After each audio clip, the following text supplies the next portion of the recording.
This is a tutorial on how to make a gym dine inspired background. So we're not focusing on any of the tool drawings today. We're just going over how to prepare your canvas or your paper, how to get those textured looks for a gym dine inspired outcome. So what you're going to need is you're going to need some masking tape, some brown tape with a shiny edge on the side, so it's more like an envelope, because that part's the glue.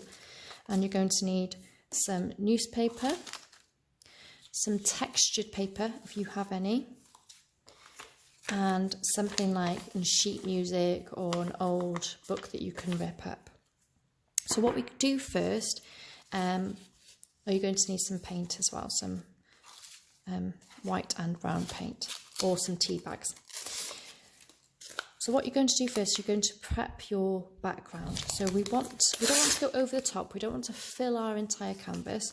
What we want to do is we want to add some sectioned areas that will create a little bit more texture. So with something like your brown tape, you want to rip all the edges, you don't want a straight line. We want to glue that down. So again, like the shiny side is glue. You could use a straight line over the top of a frayed line so you can't see it, like this, because you don't want it too angled or too straight. And then perhaps we'd use our textured paper down here. You don't want it to go lots and lots and lots of different directions, but you do want to draw the viewer's eye around the paper. So that's what you're thinking about when you're making work like this. Like, how can I draw the viewer's eyes to this part of my paper or to this corner? Initially, they're going to be attracted to one area, and that's your foreground drawing, but you do want to catch their attention to other sections as well. Then I'd add a little bit of newspaper and I'd move that. It's all about layering. So I put this one over the brown paper, now I'm applying the newspaper on top and next to, so I'm creating that layered effect.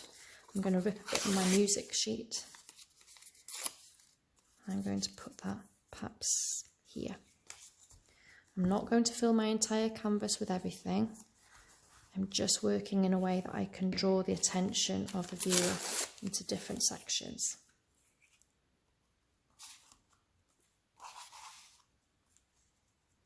Overlapping a little bit.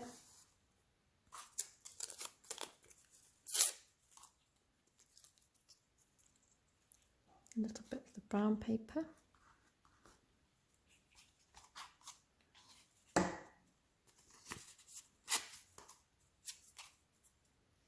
And I think I would probably place this one underneath and over.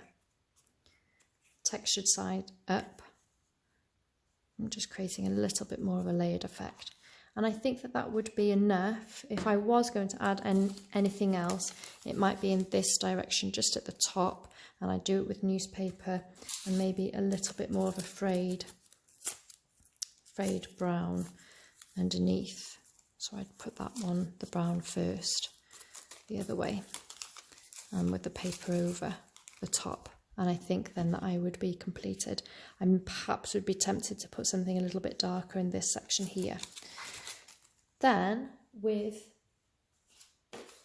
a little bit of white and brown paint, I'm going to put what we call a wash over the top. This is just going to give the paper an aged effect. Now you can do this with coffee water or a little bit of tea bag water if you have it, if you don't have paint. So you want a brush, fairly dry, you don't want to use too much of a wet brush for this, and you want the tiniest bit of the brown. You don't want it too dark, you just want to age the paper, but you don't want to do it too thick so that you can't see the newspaper underneath either. And you are just going to go over the entire thing.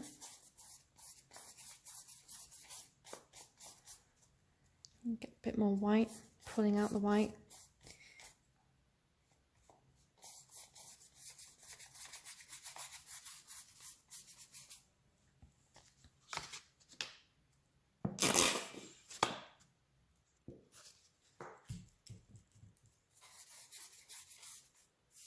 So even though I've put my white paint over the top, I can still see. I don't necessarily want to go through over all the brown sections either. I'm just giving it that dripping look, and I'm adding a little bit of an aged effect on top as well. Now once I've got a wash, I'm going to add a tiny bit of water to the tip of my paintbrush over the top of my paper like this. I'm going to go into different directions. So I've gone down like this with my brush, and I'm going to go over in a horizontal direction as well, just to give it even more texture lines. Now with a very, very dry brush, so I'm going to dry off my brush a little bit more, I'm going to just dip it into the brown once more, and I'm going to pat it on my palette, so I'm not going to get too much brown. And I'm just going to apply it to the areas I think I want to darken a little bit. So in and amongst where I've already got the brown, I want to draw the viewer's eye to first. I'm just going to darken a little bit.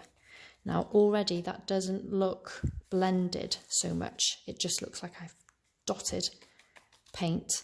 So I want to blend it a little bit more. I'm going to use a sponge, and I'm going to push into my paint whilst my white wash is still wet. I'm going to apply a little bit of pressure. I'm going to pull out that added darker tones.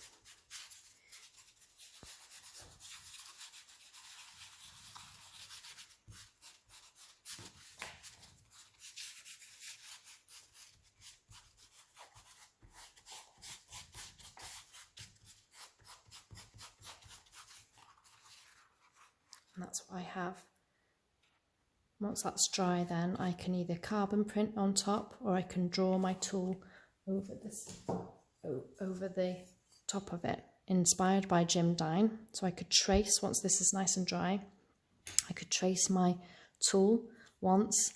I could then move it into a different direction and overlap my drawing, and then add lots of tone and shading, either with a biro or black fine liner, and that will really pop out and have a fantastic Dine inspired outcome.